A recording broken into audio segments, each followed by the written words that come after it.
Hello everyone. In this video I will show you that how can you disable Siri when you press and hold the side button of your iPhone.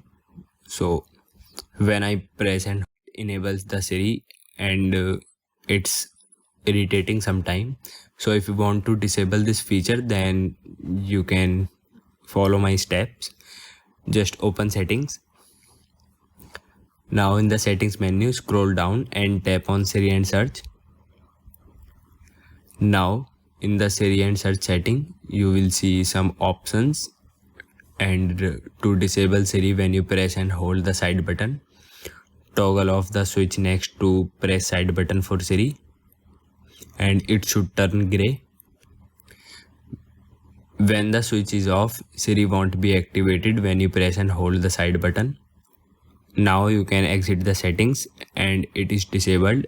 Now Siri will no longer be activated when you press and hold the side button on your iPhone. You can still access Siri using voice commands by saying "Hey Siri" and by using other Siri activation methods such as assistive touch or Bluetooth headphones, etc. So this is how you can disable Siri